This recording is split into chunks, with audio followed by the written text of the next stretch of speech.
starting a certificate program through University of Buffalo soon.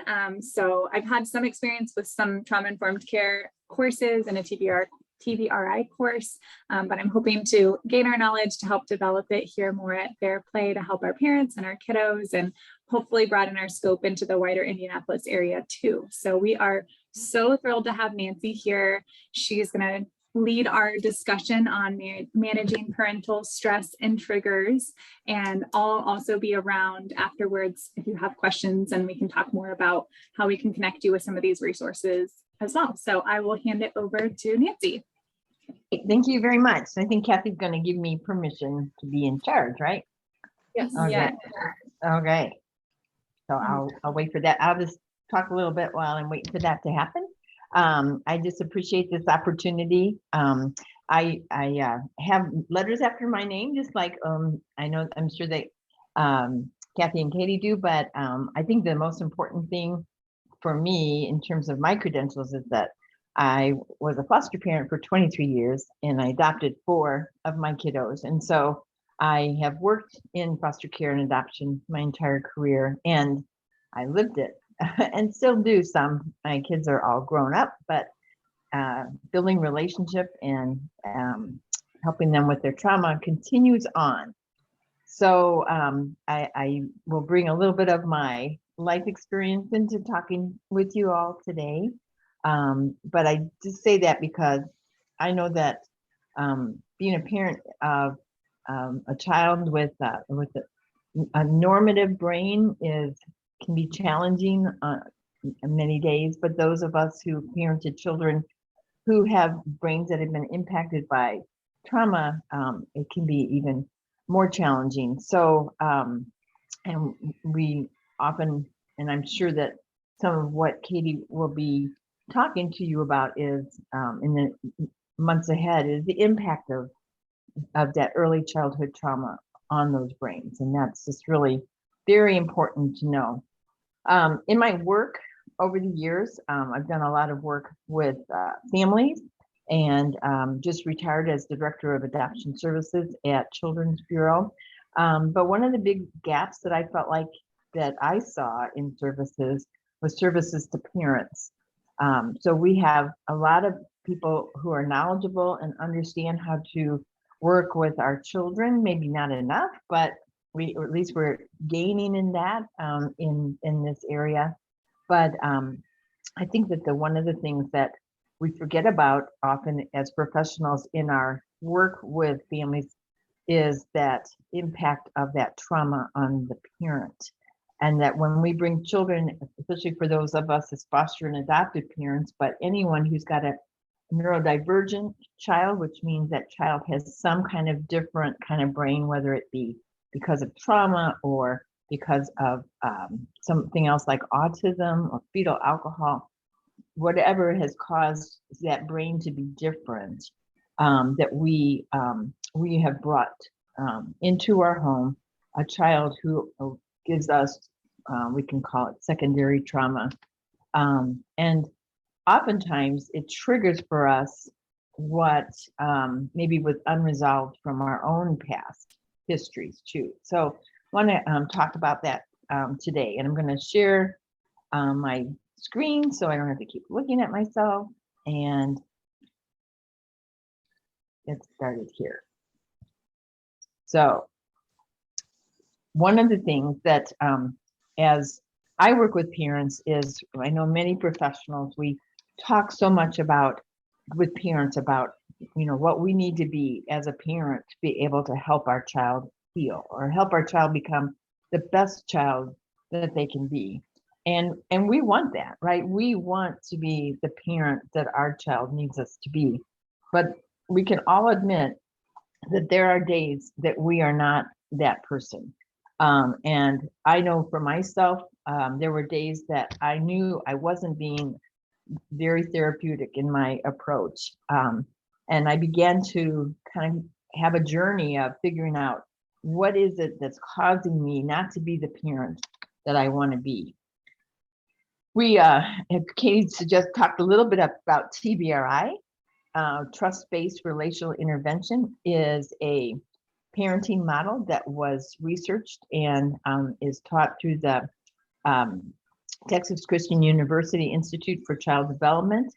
And it's a great evidence-based parenting model that I encourage people to look at. Even on YouTube, there's like 70 videos on YouTube to begin to understand. But one of the things that it really talks about in TBRI is the idea of connecting. And we know that we need to build relationship with our children. You know, a lot of us as foster and adoptive parents, or maybe if we had a child who was in the hospital for a really long time after birth, we didn't have that opportunity to pick up that baby every time it cried, or respond to that baby every time it cried. We didn't have that early first 4 weeks of incredible bonding that happens with children. And so we have a big task ahead of us of building that connection, of being connected. And so within TBRI, what we want to get to is that we have so much more connecting and very little correcting. But we know that for a lot of us, and I would say most of the world, from my little life perspective, does tons more correcting of children than connecting of children. So I'd just like to ask you to think for yourself, you know, which is your strength? Which one do you have more of? Do you have more of connecting times with your child, or do you have more of correcting times? I learned about myself is that no is a word we often say to children, even without thinking about it, because it's just a convenient first word that comes out of our mouth, rather than just stopping for a second when our child asks us something, connecting with that child and thinking about, is this possible I could say yes to this? Is it possible that I could give the child an alternative or a choice that would be a yes, rather than always saying no when it first pops out of my mouth? So like, for instance, the child says, I'm hungry, but we know that dinner's in half an hour. Okay, can I have a cookie, or can I have something to eat? And our first word would be no, dinner's ready in a half an hour. Well, we know with our kids that are neurodivergent, food is such an important thing. And that's often something that sets our kids into a big rage, because they go to a brainstem response of, I'm going to starve to death, because that's what their brain thinks and is wired on from early on. And so if we would change our approach, and rather than saying no, we would say, well, here, how about a piece of cheese? Or could you have a cheese, or, you know, just giving them a choice, which isn't a no. And it's really about then connecting and hearing that child's voice, hearing that child's needs, and meeting that child's needs, and through a connecting moment. And so one of the things that a book I love reading was The Yes Brain. So I just recommend that book. It's I actually even have the Yes Brain workbook out here to show you all, because it's a great book by Dan Siegel and Tina Payne Bryson. And it just really talks about how do we say more yeses to our child so that we can increase the flexibility of their brains. So as we become more flexible, our child can become more flexible. This doesn't mean we're giving in to children. I don't want to say that at all, that we're letting children control us, because we need to be in charge, because they need to know that we're in charge. But we give them choices, and we help them to be able to feel like their voice is being heard. And in doing all that, we are connecting with our children. I'm sorry this slide's so fuzzy, but I couldn't get it unfuzzy. So we want to make sure that anytime we have to do correction, we first connect before we correct. If we can't, then we need to take a step back and take some breaths, or do what we need to do to get ourselves to calm down so that we can connect before. When we do that, when we give that space to our child, that brain is going to stay in the thinking part of the brain instead of going to the brain stem. and be much more ready for feedback. We can actually build relationship even when we're having to correct a child. If we can do it in a loving, empathetic way. And we can do it in a way that we do some compromises or we do some choices, something so that we can agree on finding some solutions together too. So when people ask me to do a workshop on parenting or on discipline, oops, I'm sorry, I had to let somebody in. I always refer them back to a puzzle. So when we do a puzzle, at least when I do a puzzle, and I think most people, we put the edges together of the puzzle, right? Because that gives the framework for the rest of all those pieces. And so when we're doing a puzzle of putting together our child, of building a relationship with our child, that puzzle's got to be, that border needs to be relationship. I had a young man come into my home, one of my sons now, but he came into my home when he was in 8th grade.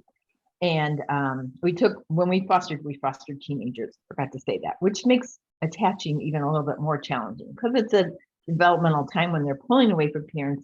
But I still believe that relationship had to be built for us to make it through those teenage years. And so he came in my home, and really only because his sister lived with my neighbor. I happened to know his sister just begged me to take him. I happened to know both his case manager and the magistrate we were up in Lake County then. But he was actually on his way to boys' school because he had gotten into so much trouble. So he was a very, he just did a lot of bad things. So he came to our home and he was so rough. I mean, he was a sagger, all that, kind of stuff. And I knew that before I started correcting him, we needed to work on relationship, which he didn't want anything to do with, And so, so we did some things where, like, for instance, I let him buy a whole new wardrobe. I'm like, you're in a new small school system. You can be whatever you want to be. And he was a bright young man.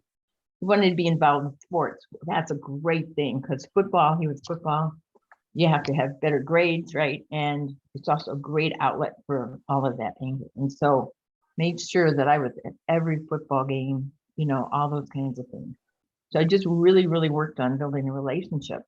He still did some things in my home that like the other kids didn't do because they knew they weren't allowed, but I kept working on relationship. And gradually we just kept seeing him, really become the young man that I knew he could be. And, fast forward to his senior year of high school, and the coach says, I've never seen a kid change more than I saw Matt change. And I said, you know what? He's like, you did a great job. I'm like, it is about relationship for him. It's about your relationship with him. To the coach, I said that. And it's about, we were very intentional about building relationship. Sometimes at the expense of having to even overlook a few things like language and stuff like that. So very important that we put that puzzle border together before we start plugging in all of those other pieces. That relationship is more important. I like this quote, truth without relationships leads to rejection. We try to give our kids lots of advice, all those kinds of things, our value system, all those kinds of things. And if we don't have a relationship, they're not going to buy into it. I've always heard rules without relationship leads to rebellion. And I think that's very true. And then if we harshly discipline our children, that leads to bitterness, anger, and resentment. So it's not that we don't discipline, and it's not that we don't have rules, and it's not that we don't share our values, but we have to do that all in the context of the relationship that we build with our children. And that's all well and good, but what if that wasn't your experience as a child? And that's what brought me to where I'm at right now in my life, which is doing counseling with therapy with adoptive parents and foster parents, because a lot of people come into foster care and adoption, and honestly, I work with some birth parents too, but and they come into it with such good reasons, such valid, often it's a faith-based reason of why do I want to build my family through foster care and adoption, and without really recognizing that maybe there are some things that are going to be triggered as a result of having these children come into our home. And so we often will bring our own experiences as children to our parenting of the children in our home. For instance, for that in my life was I was raised in a home with highly educated people. So my dad was a college president, and my mom was one of those rare women of her generation who had her master's degree from Vanderbilt, and even my grandmother had a college degree. And so education was everything in my family growing up. And I mean, as evidenced by the fact that I'm one of the least educated because I only have one master's degree. My sisters, two of my sisters have 2 master's degrees. And so, and my dad has a doctorate. So obviously education was a big, big thing. And then my son, well, other children before that, but my son, Trammell, came into our home. Trammell had a 69 IQ, and he struggled a lot in school. He didn't particularly like school because he didn't do very well in school. He was obviously in special ed. And so I had to be challenged to begin to reward effort rather than outcome. And that was very opposite of my experience growing up. My experience growing up was I was not as good of a student as my sisters. And so even though I got mostly B's, it still wasn't good enough. That was the message I carried into my adulthood about education was you have to get A's. And, it's interesting because honestly, I obviously carried it into my parenting because I have 2 children who were valedictorians of their, high school classes. And out of 2 of my 3 birth children, and one was even the valedictorian of his college class. And that's the kind of pressure, honestly, that was on me. And I obviously had given to my children. Then Trammell comes in my home, and Trammell is just a wonderful, sweet young man. He came in when he was 16. We adopted him when he was 17. But he didn't have the capacity for aid. And, he had half the IQ of my oldest son. And so I had to say, well, let's reward for outcome. And I felt really good about myself the day that we all went out to eat as a family because we celebrated the fact that he passed every class. And as opposed to getting all A's. It's because my biological children had the capacity to do that, but he had the capacity to maybe pass his classes. And thankfully, with him and some amazing teachers, he was able to actually get a high school diploma, which I was really appreciative of. So it's a little bit different day and age back then when you can do that. But anyway, so that was my experience, was education is everything. Your experience might be something different. Your experience maybe, which was mine also, was I never got spanked as a child, which is so weird for someone as old as me, but I had a screaming mother. And so screaming was my parenting model. And so of course, what did I bring into my world as a parent? Screaming. Well, screaming is not the way you work with children from trauma because it just triggers that brainstem response. And so I had to recognize that whatever it was that I brought with me was not okay and change my approach. Again, TBRI helped me a lot. Even when I went through the training to be a TBRI educator and practitioner, having to do some work during that time for that experience helped me to begin to understand what were some of my triggers that even led to that screaming too. So what did your childhood really look more like some of these pictures, or maybe even worse? It's hard in a picture just have something that looks like emotional abuse, but so many of the parents that I work with now come from families that gave them a lot of negative messages.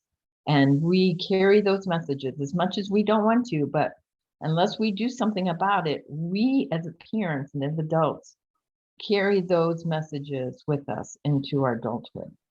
And so in order for us to be the parent that we want to be, we have to figure out and know what our triggers are. So I think your triggers are your teachers. You know, our triggers, if we allow ourselves, after maybe we have lost it with our child, or we've gotten really upset by something our child did, allowing that experience to teach us what our trigger is. One of my triggers I learned about myself was competence. And I'm so aware of it now that it's almost funny, but I'm the youngest of 3 older sisters. And like I said, 2 very well-educated parents. And to this day, my sisters tell me what to do. It was funny. The other day, my dad's been in and out of the hospital. I was packing to come back home, and my sister's telling me where to put my suitcases in my car. I'm like, I'm 65 years old. I think I could figure that out by now. You know, I didn't say that out loud. I would have a few years ago, but now I recognize it's a trigger, because the message I get from that is you're not competent enough to even know how to put a suitcase in your car. And so that was my trigger. My trigger then, how did that show up with kids, would be when a child isn't behaving. Well, obviously it's because I'm not a good enough parent, right? I'm not competent. When a child says, "You're not my mom, I hate you," it would show up because I'm not a good enough parent. I'm not a competent parent. When someone would question me when I was doing a training on something I said, it would trigger it because I'm not competent. I'm not a good enough educator, kind of thing. So looking at those triggers, not as just like, oh, I can't believe this happened, I reacted this way, but saying, what was behind that reaction? What was the trigger? What was the message that was carried? And a lot of times it was something from our childhood, something we carried with us from our childhood. So I just finished reading a really amazing book, and so I wanted to share it with you, and that's called What Happened to You? And it's by Bruce Perry, who's one of the big researchers in childhood trauma, and Oprah Winfrey. And I love the question that it's not what's wrong with me, but what happened to me. And that can be used for our children too. You know, not what is wrong with my child, but what happened to my child. You know, why is my child acting this way? What happened to my child? Not what is wrong with me, why did I overreact, but what happened to me that caused me to have this overreaction kind of thing. It's a great shift in our thinking about not only our children and why they do the things that they do, but also for ourselves to say, well, I didn't really like that response I just gave to my child. So what is it that caused me to respond that way? And so to me, it's a really important, I listened to it, by the way. For those of you who like to listen to books, I got it from the Indianapolis Public Library and listened to it. And it's Oprah and Bruce Perry reading it. And it's kind of a conversation between the two of them. So it was really, really easy book to read. Another fabulous book to read or listen to is called The Body Keeps the Score. And that's by Besser Kolk, who's the head of the National Trauma Institute, Child Institute Trauma, whatever. I never can remember all the words. But anyway, that is a great book because, again, some of these memories, some of these triggers may not be even something you can remember. we don't remember everything in our childhood, but our body does. An example of that, I have a client who had what you would look at as a really pretty good childhood, but she gets triggered anytime, like she does everything someone wants her to do. She never says no.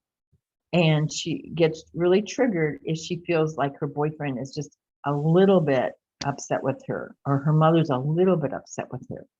And just, looking at that and saying, why would she be like that? She really has no memories of a lot of her childhood, but something she knows is when she was 4 weeks old, her parents took her older sister to Disney World and left her with her grandparents. Well, we know now, maybe they didn't know then, but we know now that's a really significant time of bonding and attachment in a baby's life. And for the primary caregiver to have left her for a week is really significant. And so what it is for her are all these abandonment issues. She's so fearful of being abandoned in relationships that she does everything to please people. And she's very fearful of doing anything wrong that anybody might leave her. Is that her fault? That's not her fault. It's something that happened to her.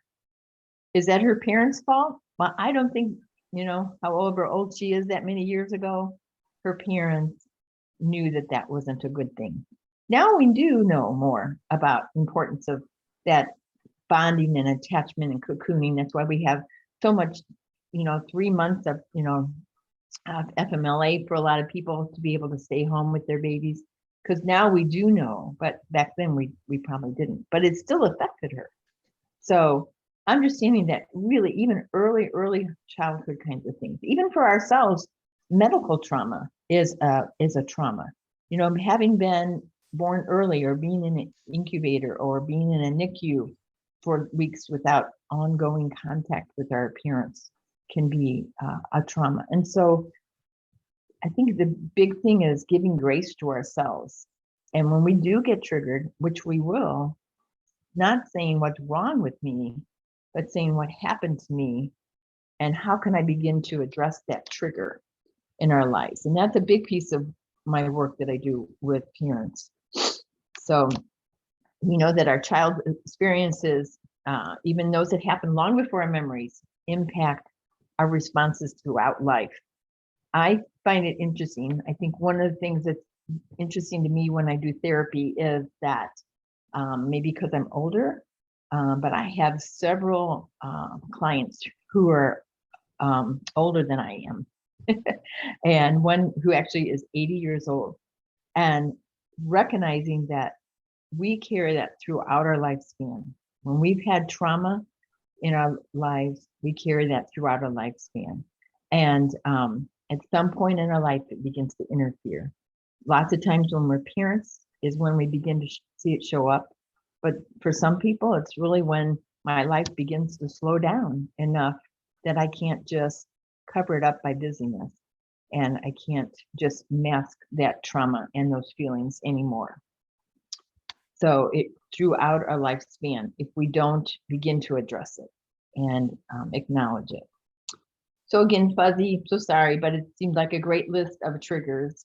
So I want to just give you a minute to kind of look through these triggers. My trigger actually is not on the list of competence. I felt incompetent. But when we get triggered, be it from our children, be it from our boss or coworkers, be it from our significant other, what are some of those triggers? We also talk about not just triggers, but also messages that we carry with us. Many people carry a message of I'm not good enough. I think I struggled with that some because I wasn't as good at grades, for instance, as my sister. So I was given that message, not good enough. Also, not my parents, I don't think they meant to give me that message, but it's just something I took because I could see, I had proof of it, right? I just wasn't as good at as them. So, so we can have lots of different triggers in our life. Another one that a lot of parents feel they get triggered on is disrespected. I felt disrespected. I felt frozen when my kids screaming at me. I felt I couldn't speak up. I felt disrespected. I just felt like it was not safe. I mean, many different things that can trigger us in those times of high emotion. So the things, and I just want to keep saying this, triggers are not bad. They're not your fault. But it's about how we respond to our triggers. And the first step of triggers is acknowledging that we all have triggers. We all carry messages with us, and we all can get triggered by other people's responses to us or responses because of our own experiences in life. So what do? Well, we first stop and recognize it, and we try to breathe some. We want to breathe and think about it, think about acknowledging it, saying, okay, this is, so my sister's telling me to put my suitcase in the trunk of my car, and I know that I don't want it in there because I carried some plants and it had been some bugs back there, and I didn't want to, if there was any chance there was a bug left after I sprayed the whole thing, I didn't want a bug in my suitcase. So I was putting it in the back seat. And she's like, oh, but the trunk is so much more safe place for it to be. But I knew that I'd been triggered by her, you know, because of all my childhood stuff with her. So I breathed. I'm like, no, I think I'm just going to put it in the back seat, you know. So I just, rather than reacting to her, because I recognize my trigger there too, and looking at the options. What are my options going forward? Well, I have a child who's screaming at me right now. Thinking I'm going to reason with that child that moment is not probably a good option. Taking some deep breaths, walking away, helping the child maybe to walk away, it's probably going to be a better response until we're both rational and can talk about it. And then this last one's a little bit cut off, but pursue the option most likely to get the desired positive results. And so, you know, most times the best option is to respond calmly. When we talk about, if anybody, if you want me to give you a synopsis of TBRI, it's, as a parent, we have to be calm and predictable. And we have to make our environment calm and predictable. So I find it harder to make myself calm and predictable, at least I would say 10, 15 years ago, than my environment, because I can't always predict what's going to go on in my environment. But so I have to figure out how I can make myself be calm and predictable. And so that is by looking at those triggers, being willing to address those triggers, being brave enough to say, I'm going to need to talk to somebody about this because it's maybe more than I can work out on my own or with my partner or with my pastor, but I need to professionally even talk about it with somebody, because I know these triggers are from something that's happened to me, and I need to be able to know and stop and pause and be able to pursue the option that's best for me and my child. And I probably can't do that until I begin to address some of this trauma. And even for a lot of us, maybe it's even just the trauma of having a child of trauma in our home, or having a child with incredible special needs in our home, and all of that brings to us too. So as I go along and you have questions, if you want to just put them in that chat room, that would be great. I think we're going to have some time at the end to be able to ask some questions, or we can even just have some questions at the end if you like. But feel free to put anything in the chat room also as we go along. So what do we do when we're in a situation where we just can't make ourselves regulated, where we can't just breathe enough? I know one of the things that when I had children at home, so I have 7 altogether, by the way, I have 7 sons. Didn't have them all at the same time because I said we fostered teenagers. So actually my oldest 4 were in college or in trade school by the time my youngest one came in my home. But they're all friends now, and when we all get together, there's 7 of them, and it's great. But there were times I'm sure my children thought I probably had a bladder infection because my go-to place to remove myself from the situation was the bathroom, because that was where I could go, and they might pound on the door, but the door locked well, and I could go in there. And often I would spend time sitting on the edge of the tub, just deep breathing and praying, because that's where I get a lot of strength. So removing myself from the situation and just doing some deep breathing. And that's a good immediate kind of response. But I think there's some very good proactive responses too. And I am such a proponent of self-care. And there's several reasons in my life why, but I didn't do good self-care.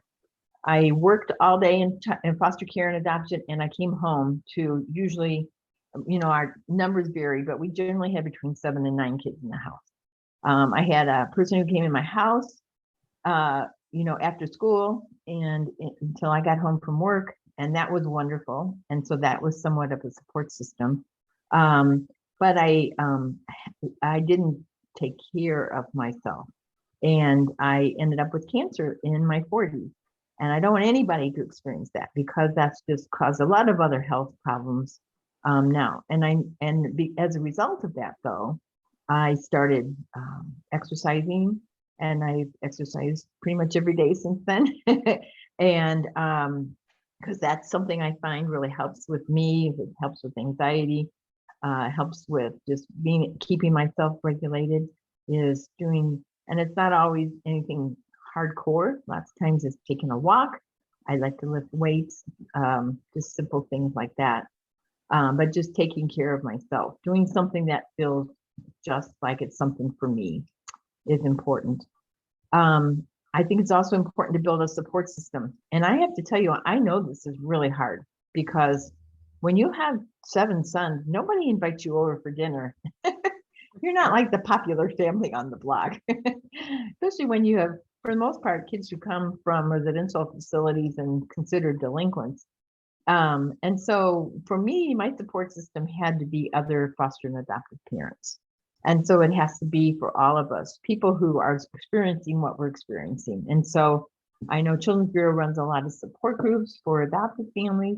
I think there's some support groups out there for children of other kinds of neurodivergent brains, and but really working hard, even if it's online, to connect with a support group of people who know what you're going through.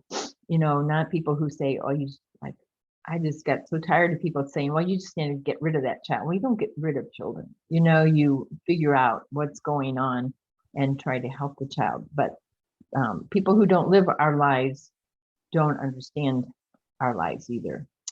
Another big thing is, I believe in just figuring out, I've actually had people make joy buckets and just taking popsicle sticks or pieces of paper and writing on that things that give you joy, and making sure that at least once a week you pull something out of that bucket and you do it.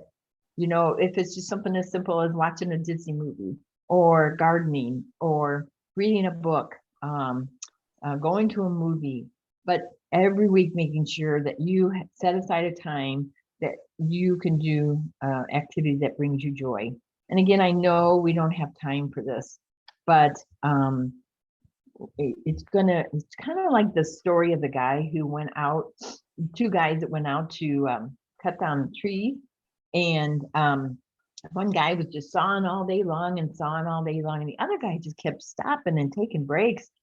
And then at the end of the day, that guy that kept stopping and taking breaks ended up with more wood cut. And the other guy's like, you kept stopping and taking breaks. How did you get more wood cut? And he said, well, I stopped to sharpen my saw.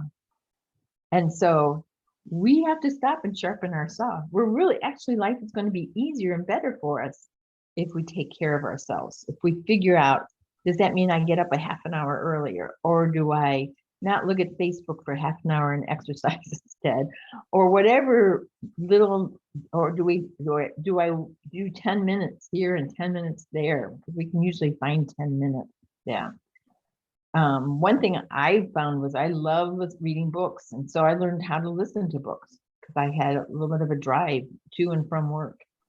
So just even that kind of activity, I would sometimes be almost at the end of the book and just sit in the garage and listen to the rest of it. So, and then sometimes, which I really encourage people to do, which I did for myself, was I sought out professional help because I really wanted to figure out what that trigger was that made me be so overreactive in so many areas of my life when it was a trigger of competency. But with my family, at work, different places, not just with my children. And so I went and met for just not too long, but with a great therapist who helped me, work through all of that too. So we can't pour from an empty cup. So we need to make sure we take care of ourselves too.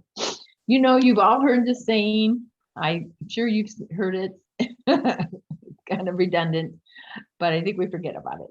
Is that I was flying a few years ago with my granddaughter, and the flight attendant came up and she's like, I remember you put your mask on before you put her mask on. I mean, they come up and they tell you that.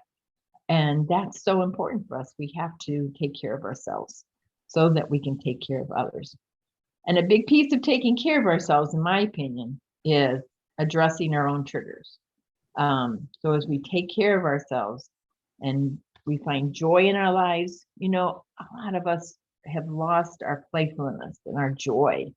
And so some of the work I do with people is say, what gives you joy? What did you used to enjoy doing? What you used to do that gave you laughter in your house? And we need to do that again, because we need to get joy and playfulness. Another piece of TBRI is, we're trying to build new neural pathways in these children who've experienced trauma. And how many repetitions of something to build a new neural pathway to learn a new way of doing something takes 400 repetitions. But if it's done with laughter and joy, it takes between 12 and 17 because of the chemicals that are released with laughter and joy. And so some of the most effective parents that I work with are those who can still laugh, even in the middle of some of the worst behaviors, far beyond anything I ever experienced. But they can still not laugh about the behavior, but find other things in their lives that they can find joy in and laugh about. I think importance of connecting with people. We get very isolated when we have challenging children, but the importance of finding people who will love us and listen to us. Importance of loving ourselves. We are really hard on ourselves as parents when we have challenging children, because I don't think I've yet met a parent that didn't blame themselves. And so we need to, again, go back to what happened to them rather than what am I doing wrong? And then, because when we do all those things, then we have the capacity to do what we started with today, which is build relationships. So the best parenting advice I can have for parents is build relationships. But for so many of us, we can't do that because of our own trauma, our own triggers. And so the best we can do is to address our own stuff to become the parents that our children need us to be. And we can return to that first beginning that we talked about with what we know that we need to do, that building a relationship is more powerful than any kind of discipline approach that we can have. but we struggle doing that. And that is building a relationship with our child. You know, one of the parenting techniques that we talk about is called 10-20-10. And I tell people, if you can do this with a child, you will see a change in your child. And that is 10 minutes in the morning, one-on-one, 20 when you all get back together, and 10 in the evening. And most parents say, I don't have that kind of time. And I get that, especially people with large families. Then how about if we just try, 2, 5, and 2 at the beginning, that we just have not the time specifically for the child. It's not correcting time at all. It's not teaching time. It's just tuning into our child to see what's going on with them that day in the morning, to talk about what happened during the day and really tuning in, and then giving them a good, safe good night as they go to bed too, of just building that relationship with our child. That significantly changes behavior. I heard a story last week of a mom who was dying of cancer, and she knew she was dying, and she had a little girl who was, I think, 7 or 8, and family decided to take one last big trip and go out and see all the different mountains out west. And so they had this fabulous trip. And one night before, while they were on the trip, before the mom went to bed, she said, her daughter said, I hear you get up sometimes at night. And her mom said, yeah, sometimes I get up and I eat a bowl of Cheerio. She said, will you wake me up when you get up? And mom said, yeah. And so the mom got up like 2 in the morning, and she got her bowl of Cheerios, and she woke up the daughter, and the daughter came in and ate a bowl of Cheerios with her. And later, after the mom had passed away, the dad took her to a therapist, and therapist asked her, what was the best thing about that trip? And she said, eating a bowl of Cheerios with my mom. So it wasn't about all the spectacular places that they'd been to. It was about the relationship and the connecting time that mom had made with her daughter. So I always want to return to it. Connecting is so important, but figuring out what keeps us from connecting is also really important. Addressing that so that we can do what we know we need to do, which is build relationship. So I'd be glad to answer any kinds of questions that people have or comments. I know sometimes people will say things like, it seems very like you just give in to the child, and those kinds of things in terms of it. And TBRI is all about the balance between relationship and structure. And so certainly I believe very much in that. But I just find that we're often so much better at structure than we are at building relationship too. So any questions or thoughts from people? No. I have a question. Sure. My question is, how do you, can you speak a little bit on how do you manage some of your own triggers when your, child is in the middle of a large fit, right? Like, it's all well and good when you're having a nice, peaceful day. Oh, absolutely. Yeah. And certainly a lot of what I'm talking about is being proactive about. So when you have that experience, your child in a big meltdown, and you're recognizing what your triggers are, then that's when we recognize that we learn from them. We know we need to address them. In the middle of that meltdown, we know that child's not going to respond to anything we say, because that child is in a brainstem response. Rages are always brainstem responses. They're not thinking responses. And we can't use the thinking part of the brain at the same time we use our brainstem. And so there's really no point in talking to that child at that point. What there is importance of is being with that child. And so I tell people, if it's safe, some kids are very violent, so we want to be safe. I had a very violent child in my home, and so I'd stay in the room with him, but I would be like behind a piece of furniture. I didn't want to get plugged. But if it's safe, to even, get on the floor with the child and just be there. If the child gets calmed down to a point where you can touch them, then touch them. And so again, it may sound like we're giving attention to bad behavior, but we have to recognize and look through the lens of trauma. This is a brainstem response. This is kind of like a feral cat. It's how we think about feral cats. It just go crazy when you try to go close to them. And this is that level of brainstem response. And so the best thing we can do is just to be there. We have these wonderful things called mirror neurons.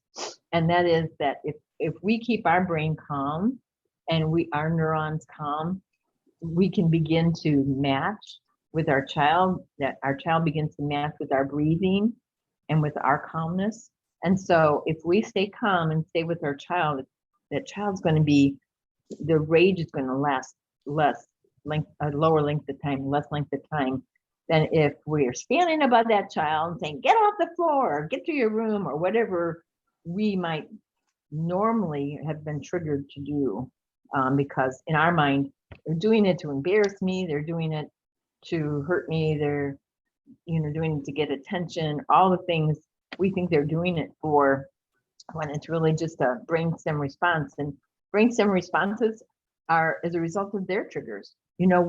Like the food thing, that's such a big brainstem response, because when a child has had early food deprivation, they are never convinced they're going to eat again. And so you say, well, I've had him 10 years and he's been fed every day, 3 meals for 10 years, but it's still a very set in brainstem response. And so oftentimes we have to parent based on what the children's needs are, rather than maybe the way we were parented. So does that answer your question a little bit? Okay. Good. Can you talk about maybe some ideas for playful engagement that might help parents to have just some ideas to start with that connection? Sure. Yeah. So another thing I'm trained in is called TheraPlay, which I know you guys are called TheraPlay. It's very confusing. But TheraPlay is a therapeutic intervention or model where you really do work on building relationships through play. And so I would really encourage people to look that up. Theraplay.org gives lots and lots of ideas of very, very simple things to do with your child. But depending on the age of your child, a lot of their ideas are for kind of younger children. But I find, I'm still trying to build a relationship with my grown children, right? Because attachment doesn't just, like, oh, they're 18 and they're moving out to college and all of a sudden they're attached. So that doesn't work. So any activity you can do with your child that's fun and playful. So we also want to look at attachment little activities that are through the senses. And so, if we can do things like that are like baking bread together, it's such a great thing because it smells good, tastes good, it's got a good texture, those kinds of things. But anything that you can do through the 5 senses. So like lotion activities, we do a lot of feeding of children because they often, a lot of our kids didn't get that experience of being fed with a bottle or with a breast as a baby. And so we do some feeding kinds of activities, but all sorts of just silly kind of fun activities, like having them jump off a pile of pillows when you say pizza, and that makes them have to learn to listen, plus it's challenging, plus to get eye contact. So things that are with eye contact. But TheraPlay has thousands of activities that you can potentially do with children. With older ones, I think that just recognizing what I really believe in, the love languages, finding what their love language is, making sure that we do things that they like to do. I tell you, I really don't like Monopoly, but I have played so much Monopoly in my life because my son loves Monopoly and now his son loves Monopoly. His 5-year-old son loves Monopoly. So playing games that they want to do, engaging with things like, I'm a really good football thrower. Yeah. And I still am because I played so much football with my kids. So I'm pretty good at soccer too. So just those playful times I knew that also like times of high emotion, that's such a good attachment time. And so I would go to as many games as I possibly could, which wasn't always easy because sometimes they had other games, but I will always remember the day that like my son, they won the soccer game and he comes, this is my son who never hugged me and comes, he's like a junior in high school and comes bounding up bleachers and just gives me this huge hug because he's at such a high time of emotion. He forgot that he's supposed to like always push me away, you know, and those are just those special moments.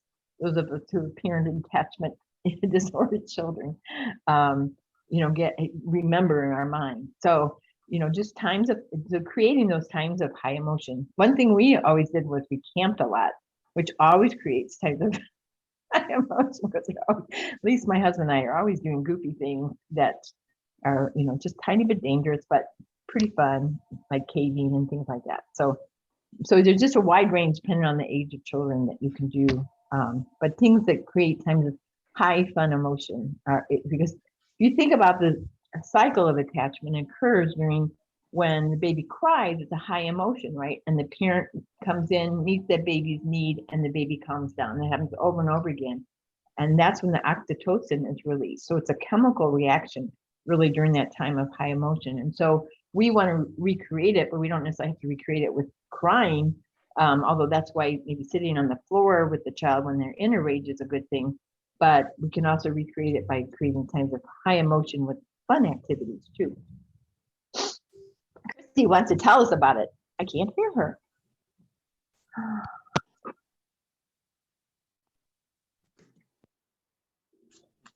Can't hear you, Christy. Okay. There you are. Yeah. Okay.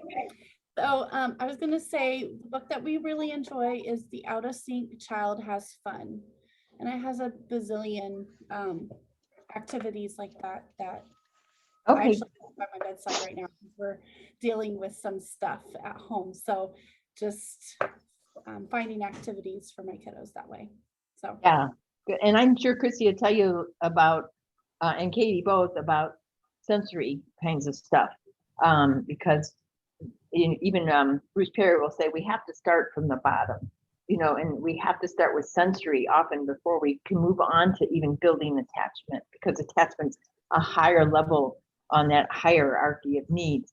And so we have to first really look at the sensory kinds of issues that are 90% of children who come from trauma have some kind of sensory issue.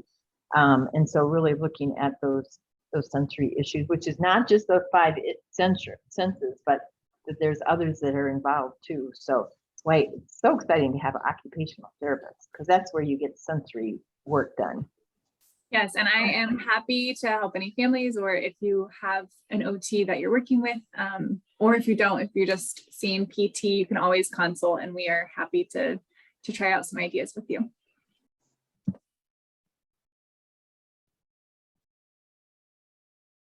Any other questions? All righty. Well, it looks like I did pretty good on time. How about that? It's almost right up on 2 o'clock. All right. Thank you, Nancy, so much for your time. My pleasure. As for any of the parents in the room, we'll be posting this again later. If you guys have questions about the resources, some of the books we've talked about, we'll get that out on social media as well. So feel free to email Katie or me, or get in touch with our office if you're not sure of our emails. Yep. And if you have I said to you guys a list of therapists too, right? Are you gonna? Yes. Yep. Okay. And we'll get that out. We have a whole list of resources. We'll figure out how to get that out to parents best, but look for that. It'll be coming. Thank you so much, everyone, for coming. Yes. And thank you, Thank you, Nancy. Nancy. My pleasure. Thank you. Good to meet everybody. Thank you. Bye-bye. Bye.